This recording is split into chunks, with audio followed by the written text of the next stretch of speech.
These are not people that would typically walk into a church. Yeah. And so we have to bring God's love to them. Yeah. Let's just kind of walk a little bit. Just create a little distance first.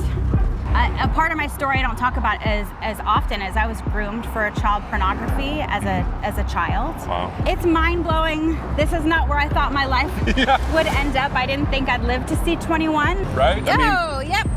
Okay, there we go. There's something plastic on the ground. Yeah. What does it look like when you go or someone on your team walks into a strip club like this? Yeah, so we go and we have so much favor here. I think we're good. I think we're far enough. Yeah. There's one guy behind us. Oh, still behind. Yeah. Is it track? What does that mean? That means it's a place where women in prostitution are sold. Okay. Why are these guys not in jail? 89% of women in the commercial sex industry want to escape, but don't see any other means for any other options, right? Wow. And so a lot of people like to think that porn is harmless. If I am the devil, this is the perfect plan to oppress so many people at once. Here's why. Harmony, welcome to the Salty Christians YouTube channel. Thank you for having me. So we're gonna kind of walk. We're in Southern California, Sepulveda Boulevard. Yeah, which is a track. It is a track. What does that mean? That means it's a place where women in prostitution are sold. Okay. And so I want to hear your story in a little bit, but there's a strip club right back over here. We're trying to be kind of incognito because you're going to be doing ministry here. Yeah, tomorrow night we're doing something we call Club Decorate, and we're decorating the dressing room for Christmas. Wow. And then on the 19th, we bring Christmas presents. That's incredible. And so I've read on your website that you guys will bring like gift bags. Yes. You don't bring Bibles, you bring gift bags. Yes. Talk about like how you are going in and loving these women and then eventually share Jesus.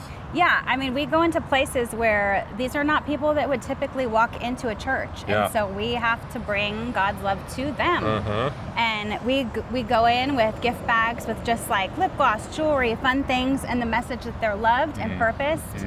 And that also we're fellow survivors. We've been there. We understand the complexities. We understand how hard it can be. And if and when they're ready, we're here for them. That's amazing. And we also have this little booklet called Truth About a Treasure that just has inspirational quotes and truths to start to really speak truth into their identity and open up their hearts to the fact they are loved, valued, and purposed. Because for me, once that reality took root in my heart, I couldn't live in a way that contradicted it, and it's what ultimately changed my life. Yeah, that's incredible. Let's go ahead and start walking down here. It's interesting to me that the name of this gentleman's club, there's nothing gentlemanly about it, but it's called Sin. Yeah. And it's interesting that even culture will acknowledge that what they're doing is not good, right? Yep. Okay, there we go. There's something plastic on the ground. Yeah. But yeah, like talk about the man who's watching porn secretly and going, oh, this isn't hurting anybody. And yet here we are on the strip and there's all kinds of horrible things happening, sex trafficking. Yeah. Like it's not an innocent thing that you're doing, right? No. Yeah, I mean, if you look ahead, there's a motel right there, and that's a primary location where women and girls are being trafficked every single night. Yeah. And, you know, a lot of people like to think that porn is harmless. Some people have even gone so far as to say, hey, is there such thing as traffic-free porn?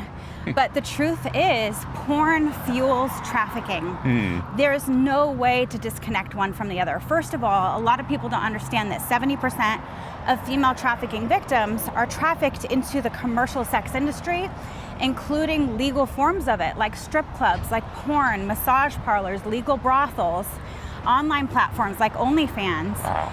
There is a high percentage of women. In fact, we did a survey of the women we serve.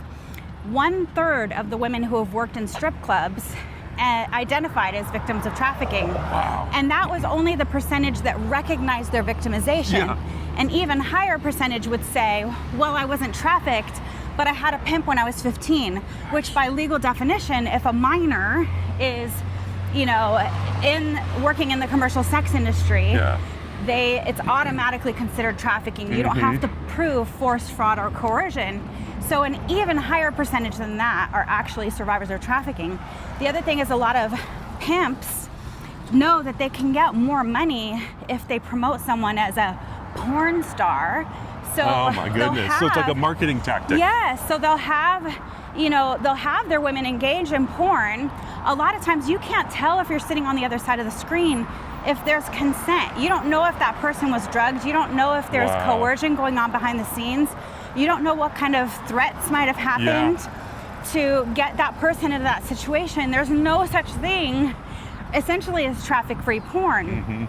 And it's, I think, I don't say this to shame people, because ultimately shame drives addiction, and it's a terrible pattern that when people feel shame, they go deeper into addiction. But what I really hope to do is educate and empower people so that they can make really informed decisions about if you're participating in the demand for the commercial sex industry, you're fueling trafficking. And there's no way around that. It's a terrible and unfortunate truth. I saw a stat on your website that said 89% of women who are in the adult entertainment industry, or I guess all of it, want to get out. 89% of women in the commercial sex industry want to escape, but don't see any other means for any other options, right? And so what is choice without options? Even in situations where they're not under third-party control, maybe there's no force, fraud, or coercion, but poverty, right? And lack of employment, lack of education, lack of job skills puts them in a position where that feels like their only option, right? That's a reality. And I have a friend who says, when poverty is the pimp, choice is an illusion. Wow. So tell me a little, so you've got a powerful testimony and story. Yes. Which that's what's, the encouragement of this YouTube channel is we all have a sphere of influence, right? And God's called us to different things. And your testimony and background has perfectly equipped you to be reaching out to these women. Yeah, definitely. I mean, a part of my story I don't talk about as often as I was groomed for child pornography as a child. Wow. And then was very vulnerable and became susceptible to an exploiter and became involved in pimp-controlled exploitation in strip clubs. So, it's not what you typically think of when you think about exploitation and trafficking, but that was my story. And once I got out, I just knew that I needed to use my life, my story, and the pain from my past for purpose, and I needed to do something to reach women who were in situations like I had been in. So how did you get out? What's the story of, So that's so funny. So that's probably a pimp. And of course, you saw the other person who came by is definitely someone being exploited. So, because this is a motel where that is happening. So let's just kind of walk a little bit. Just create a little distance first, because we don't want to do or say anything that would get that person in trouble, or or us in trouble. Okay, so this is another one of the motels that's on the track where people are being trafficked. What was the question? We'll walk a little more. It's all good. It's here. I think we're good. I think we're far enough. There's one guy behind, so I'm not sure. Oh, still behind. Normally, it's all happening more at night, right? More at night in the early part of the morning. But it's a 24-hour enterprise, if you will. All right. Just wanted to make sure that he wasn't. Thank you.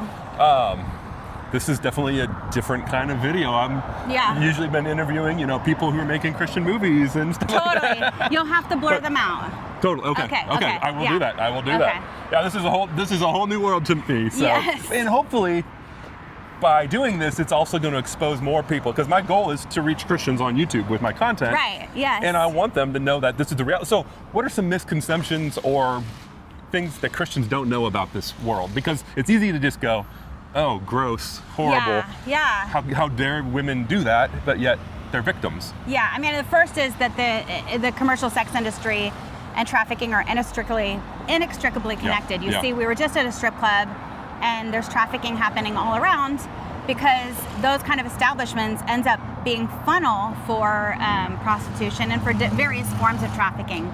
And a lot of people think of like the movie Taken, and they think of kidnapping. They think of, the perfect victim is white, first of all, when in fact, in the US, 59% of domestic minor trafficking victims are African American, right? Really? But the perfect victim, if you Google trafficking, you're going to see a bunch of young white girls in chains, right? Yeah.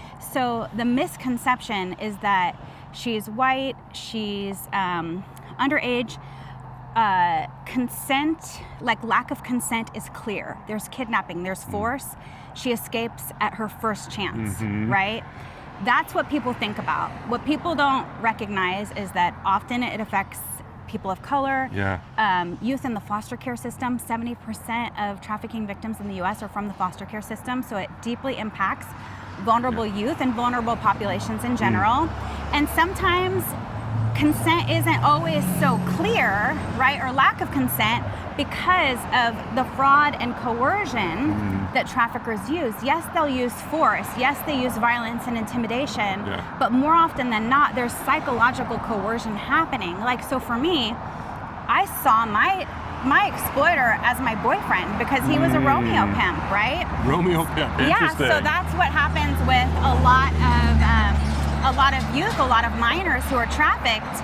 The most effective, unfortunately, tactic is to present as a potential love interest and use the promise of love as manipulation, and then get them to do things, traffic them, right? The other type of trafficking we see, my friend Rachel Thomas coined the term the CEO pimp. So the other type of trafficking we see is people presenting themselves as managers, as people who can help you break into the modeling industry, the entertainment industry. So for example, when I was 15, I had a man basically present himself as a mentor. He told me Vogue was interested in me, elite models. He told me he was gonna pick me up in a limo for a test shoot. He groomed me over a period of time. He slowly eroded my boundaries, and as someone who already had such a history of abuse, I already was just primed for it all because I directly went into freeze. He, instead of picking me up in a limo and taking me to a set where I thought there was going to be a makeup artist and all the things, he brought me to the middle of the desert, like the middle of the desert, no roads, off the beaten path, not a person in sight, to an abandoned shack. And let's just say the photos were not modeling photos. And to this day, I do not know what happened. In fact, about 10 years ago, I got contacted by someone who read my memoir, Scars and Stilettos, and he's still doing the same thing to teenagers in Florida today. It is the tactic that he uses to groom and exploit teenage girls. And that's what, so many people use that tactic, and they use people's desire for fame and the entertainment industry to ultimately traffic people. Wow. I mean, this is not really the topic of this channel, but why are these guys not in jail? How come they don't get...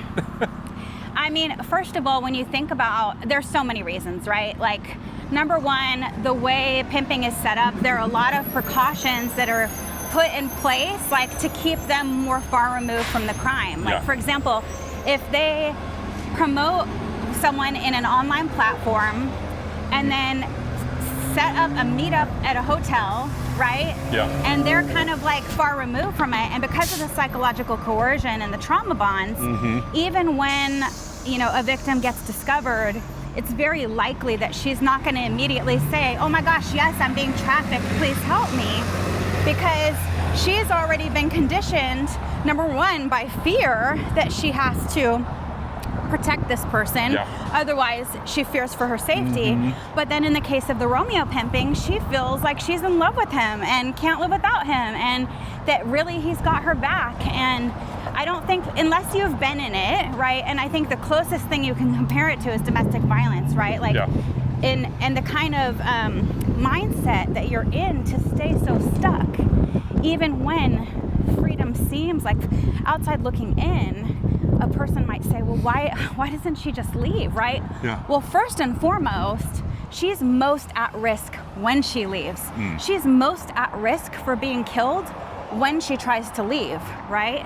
And I'm saying we serve women and girls, but I want to acknowledge there are male victims as well. So, and then not to mention all the other things we talked about, the psychological coercion, all the things. So here we are again. You've got a strip club on one side of the street and a motel where a lot of trafficking happens right on the other side of the street.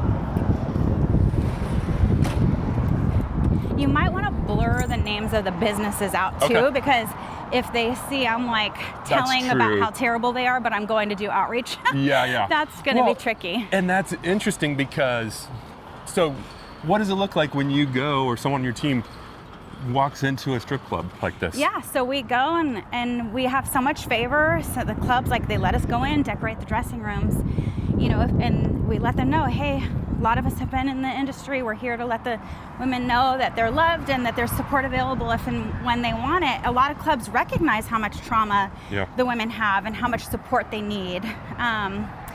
So they allow it. The other thing, if someone ever asks me, are you here to try to get women to leave? No, because ultimately, like, oh, I know the question you had asked earlier is how did I get out? So yeah. Here's the reality. I don't have to convince anyone to try to get out. If the research is true and 89% want to escape but don't have other options, all we have to do is provide options. And give and empower them with choices so they can leave, right? Yeah. But I've never once told someone they should leave.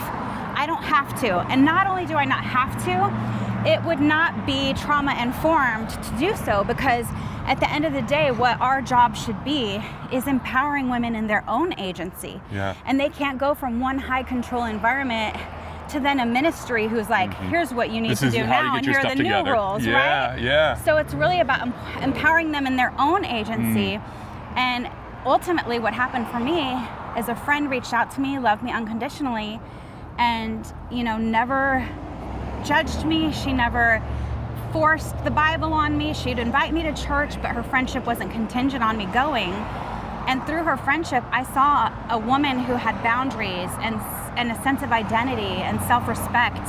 And it showed me a different way of being and living, and it was attractive to me. Here, hold on.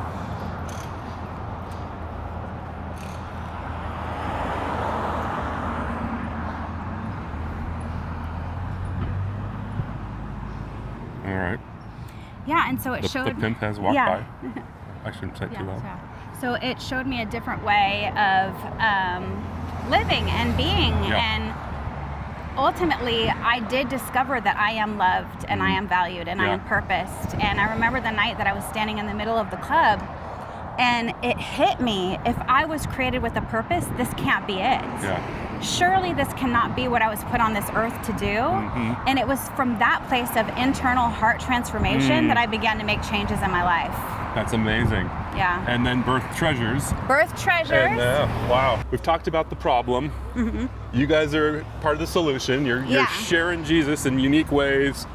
Give me a good story here of someone's life who's, you know, a woman who's received Christ or has gotten out of the industry. Yeah. I mean, give us some hope now that we've heard all the horrible stuff. I mean, because this is a very dark and such. And I think a lot of times it's easy to just kind of, we know it happens, but like, all right, I don't want to think about that because it's tragic. Right, absolutely, yeah. So we do need the hope. And first of all, what I'll say is my motto is preach the gospel wherever you go and use words when necessary. So I do think actions speak louder than words. But I'm in a position where, so Treasures provides trauma-informed, survivor-led care to women who have been exploited, trafficked, and have worked in the commercial sex industry. And we provide support groups, mentoring, we do outreach, case management. And so we walk alongside the women and help them live healthy and flourishing lives. And I get to see every single week stories of transformation, stories of hope. And like just yesterday in staff meeting, for example, got to hear a story. So in our mentoring program, the mentee and the mentor get matched through a process of interviews to see who's the best fit, right? And so the mentor who had just gone through all mentor training was a previous client of Treasures. So she's someone who's gone through her own recovery and healing and wants to give back, right? In the meantime, our case manager, who also came through Treasures and is a survivor and is now on our staff, was advocating, hey, I really do think this person is ready to be a mentor. So we get her through the training and we finally are ready to make the first match. And we ended up matching two women who knew each other from previously being involved in Treasures. And that mentor had already had that survivor on her heart and was reaching out to her on a regular basis, praying for her, sending her words of encouragement, and not knowing that through our mentor match program, she officially got matched with her, and they're both so excited because they already adore each other. And they also are going, okay, God, thanks for making this happen. Like they can see his hand on it. That's amazing. Yes. Wow. And what I love too is, we talk a lot about it's very important in this field to be trauma informed. But I saw that on your website. Yeah, what does that mean? Trauma informed means we recognize the impact that trauma has on people's lives and the ways, number one, how we need to recover from it, the ways it might be manifesting in their healing journey. We also recognize our own trauma and how that might be coming into play as we're doing the work. That's true, because when you're talking to someone who's fresh in it, it's bringing back what you've been through every single time. Right. And even if you've not been through it, you're going to experience secondary trauma, which is essentially your experience vicarious trauma through hearing stories of trauma from other people. So to be trauma informed means recognizing all of those dynamics, having ways of addressing it, teaching people tools to recover from trauma. But one of the things that I really believe is in order to truly be trauma informed, we also have to be survivor informed. So what I love is to be able to provide survivor-informed, trauma-informed care to the women we serve. And it's so powerful because you truly, a lot of trafficking organizations use the word rescue. I personally am not a fan of it. I think that, number one, it doesn't accurately describe the work that we do, because even if you're in law enforcement and you're in a situation where you go do a bust, right? And you recover victims of trafficking, anyone in this movement knows 9.9 times out of 10, they're going to go right back to their trafficker because of the psychological control, because of the coercion and the trauma bonds, right? You didn't rescue that person. You recovered them, but actually leaving and escaping and rebuilding a life is a whole nother thing, right? And also the word rescue puts us in this one-up position where it's like, we've got the superhero capes. Interesting. When in reality, at the end of the day, it's the survivor that's going to have to do the really hard work to recover and to heal. And we can't take credit for that. The biggest thing you guys can do is love them. Right, Show and walk them love. alongside of them. Exactly. So, but what I love to see happen is when survivors go beyond being just recipients of services and go and become architects of solution and also become leaders in the movement, what happens is unbelievable. It's incredible. And then the women behind them see, oh wow, not only can I get free and live a thriving life, I can walk in purpose too. And it doesn't have to be in the movement, but it's just such a powerful thing when you see people who have gone before you. So I saw something else interesting on your website. You have a restitution fund. Yes. Well, explain that, because I think this is something that people watching right now will be interested in. Yes. It's never heard of such a thing for this industry. So my prayer since the beginning of Treasures has been that the money that has been used to fuel the demand will fuel services designed to support survivors' recovery. Because watch out for that. Don't step in that. When I think back to my time in exploitation, men would walk into the strip club with briefcases full of money. Oh my gosh. Men would come on a Friday night after getting their paycheck, cash it, and spend the whole thing on us, right? But meanwhile, I'm in nonprofit, and I'm like, where's the money? Right? And so my prayer is that men who previously had been involved in participating in the demand would use a portion of that money at least to support the recovery of those who have been affected by the commercial sex industry, exploitation, and trafficking. So a lot of our donors are people, men and women, who have struggled with sexual addiction, watching porn, participating in the commercial sex industry, and recognize that they want to do something to give back. And so that's what our Restitution Fund is. The other thing I'm really passionate about is equipping other people in their communities to provide trauma-informed, survivor-informed care and outreach. So we have a digital training program that we train people to start organizations or enhance the work they're doing. Because this LA here is the capital of adult entertainment. It's the porn capital of the whole world.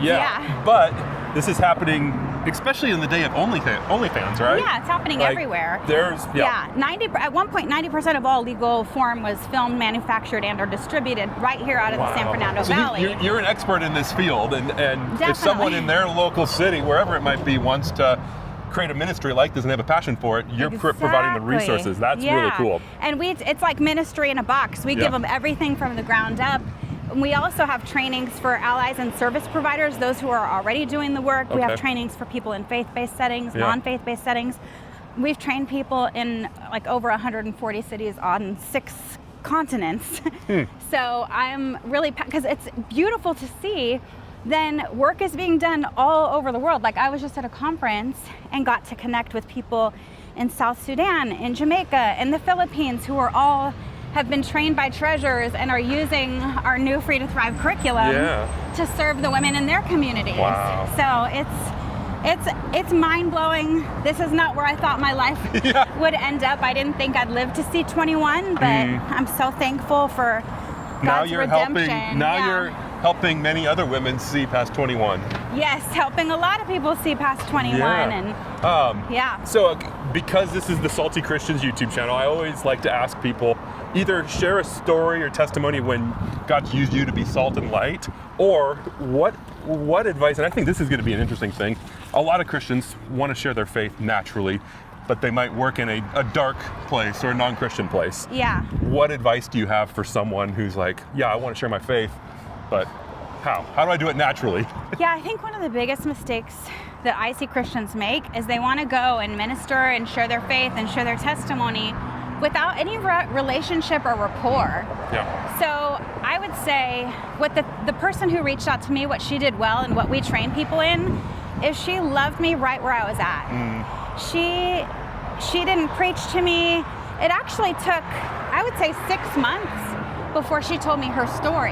Yeah, she didn't just come in and go, hey, let me tell you about Jesus and turn your life around right now. But because when she finally told me her story, we had so much relational equity and so much rapport, it really touched my heart. Because then I said, wow, if she could overcome the things she had overcome, then maybe I can overcome the things I had overcome. But if she had started out the gate with like, let me minister to you, I could have smelled that a mile away. And let me tell you what I'll tell you about survivors, is we can smell BS a mile and a half away. So if you're coming with an agenda, we know it. But if you're coming with love and being willing to first listen, like one of our sayings is listen to the invitation. So rather than thinking about what you want to say and how you want to minister, think about how you can listen well so that person feels heard. And sometimes that's actually one of the biggest gifts you can give a person. And when they feel heard by you, then they're going to be potentially open to hearing from you. So people are watching this video, they are inspired what you're saying. How can they be praying for you and treasures and what you guys are doing? What's the first place that someone can start to just pray? Yeah, well, we actually have a prayer team. So on our website at iamatreasure.com, in the Get Involved section, there's Join Our Prayer Team. So we send out a monthly prayer newsletter with specific prayer needs we have. Protecting confidentiality, but specific prayer needs for the women in our community. But in the meantime, I would say pray for breakthrough for survivors, financial opportunities, funding for organizations doing the work. Pray for restitution, that money that had previously been used for the demand would be used to support organizations providing care to survivors. Pray for people's eyes to be open. Pray for people stuck in addiction and participating in the demand to have an awakening. Not an awakening out of shame, but an awakening out of understanding, because they finally see the humanity and the people they were previously maybe unintentionally exploiting. Because I've always thought, actually I've got a friend, he's a Christian radio DJ named Brent Hansen, and he was on the radio once, and he was sharing, maybe not radio, I think it was podcast. Christian radio doesn't want to talk about this. It's a little too salty in the other way. But he was saying, like, if society just followed what the Bible says about sexuality, all these like horrible things like sex trafficking would be gone, just like that. Like if you just literally followed the way God intended sexuality to be, we wouldn't even be having this conversation right now. And let me tell you what, if I am the devil, this is the perfect plan to oppress so many people at once. Here's why. The people being victimized, oppressed. The people doing the trafficking and exploiting, oppressed. the people participating in the demand, oppressed. Oppressed and shamed. Right, like the people, the families of those struggling with addiction, oppressed. And what I mean by oppressed is held back, not operating in their purpose, right? Like we've been set free, right? Yeah. And we've been given freedom to bring freedom, and we cannot walk in purpose and bring freedom and be, you know, salt and light. We can't be ambassadors. We can't be representatives if we ourselves are struggling and suffering and stuck in these things. So if I were the enemy, this would be the perfect plan, right? Yeah. That's a good word. Knock them all down. Yeah, exactly. It's a strike. Exactly. Right? Like bowling, it's a strike. That's amazing. Is there anything on the porn industry side of things? Well, I think the other thing I would say is this, these issues are also generational, and they're deeply connected to sexual abuse. Really? Sexual abuse is obviously an epidemic in our world. I think the latest research says 1 in 3 women and 1 in 6 boys have experienced sexual abuse by the time they're 18 years old, right? Up to 90% of women in the commercial sex industry have histories of sexual abuse. 90? Wow. Yes. Oh my goodness. Because, for example, like what sexual abuse did to me, it taught me a sense of boundarylessness, lack of agency over my body. I became desensitized to being sexualized and objectified. So when I showed up in a strip club for the first time, even though I had never been in an environment like that, everything about it was familiar to me because I had essentially been groomed and conditioned by my history of sexual abuse and rape, right? And so I think the other thing that is important is to understand that prevention doesn't look just like educating people about trafficking, and that's an important part of it. It also looks like taking action to eradicate sexual abuse. It also looks like fostering and adopting children who are very likely to become to get trafficked. Into that system, And when we can disrupt the cycle, we're not only bringing freedom and healing to that one person and giving them the opportunity to thrive, we're disrupting generational cycles of abuse and exploitation. I'm from 3 generations of exploitation, right? But I am the transitional generation. It ends with me, and That's I am amazing. determined to do that. And so for people listening who have been a part of family systems where there is sexual abuse, disrupting even that pattern, that generational cycle is a part of the solution as well. So if you want to learn more about what Treasures is doing, I'll put the link down below. You can go to the website. They've got the Restitution Fund where you can give and help them be salt and light here in a very dark place. But also, if I know there's people who are really passionate about what you're doing and they want to do it in their own city, they can also find out about how you guys are doing it. I mean, you've been doing this for how long? 22 years? 22 years. 22 years. So if this is a passion of yours and, you know, as you're watching this, something's lighting up in you and you're feeling like this is what God made me to do, be sure to check out their website. Absolutely. I'mAtreasure.com.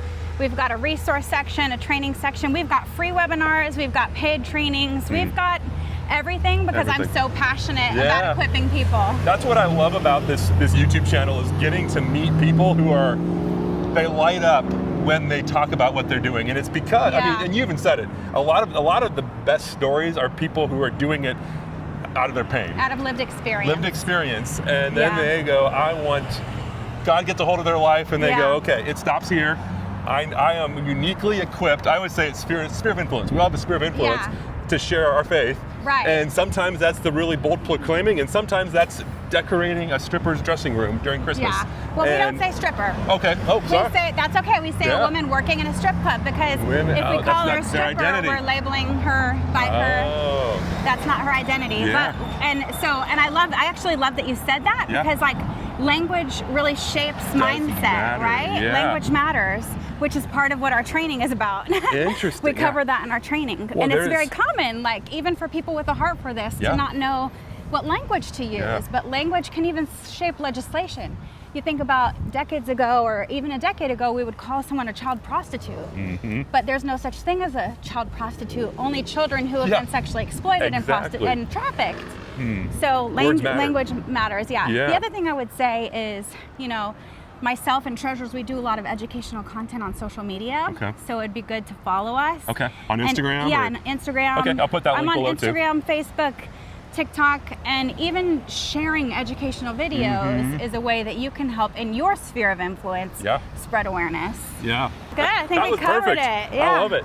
We made the loop and didn't get harassed by a pimp. There you go. I've lived a sheltered life. And the thing is, probably if you were walking down that street, you might not have even known what was happening. Oh, I had no clue. Like, I was just like, oh, that's a cool looking dude. What's he, going to get some tacos. Got a lot of gold on. Exactly. He was dressed very nice. But I would have never, I mean, even the idea of strip club with a motel next to it. Like, okay, I guess that makes sense now that you don't want to think that way. I mean, it's just And it's a direct funnel because, like, when you're in the club, the whole time you're getting propositioned. Oh gosh. And what some traffickers will do too is they'll traffic the women out of strip clubs. They'll sit in the strip clubs and like broker situations for after she leaves the strip club. Oh my goodness. But if you're in a club, you might not know that's happening right underneath your nose. And that's where it goes back to, I mean, there is, I was reading some article and it said, these guys who are sitting on the pews on Sunday are then doing this stuff that they think is innocent and benign. And it's really hard because so many of the women that I know, a lot of the reason they don't want to go to church is they've been exploited by pastors and by ministry leaders. And nobody likes hypocrisy. I've even heard of situations, I kid you not, where pastors were pimping women, and I'm not joking. Wow. And it would be one thing if I had heard that story one time. I've heard it too many times for that to be like, it shouldn't happen once. This is a major issue for the church, and there needs to be. So I mean, you rarely hear, and maybe it's not a Sunday morning sermon, but every men's group needs to be talking about. Well, that porn addiction, or that even on social media, there is stuff that leads into porn, and like taking that serious and cutting it off. I mean, you talk about generational stuff, like seriously, cut it off. So our partners, Calvary Murrieta, they've been doing an annual anti-trafficking conference for I think at least 12 years. I've been a part of them. And they used to do it on a Saturday. Well, what they discovered is the people in their church community weren't getting educated because they weren't showing up. So instead, once a year, they dedicate an entire Sunday, all 3 services, to anti-trafficking education. And after the services, they have several breakout sessions and workshops educating their community and also anyone locally who wants to come about the issue of trafficking. And this year I'm doing a workshop on the intersection of porn and trafficking. Right? And so I love that they did that because not only are they, being a part of the solution, but they're educating their own community and they are bringing it to a Sunday service. Well, and I guess I would probably say most Christians don't even know that intersection of, we hear trafficking, we go, yeah, that's horrible.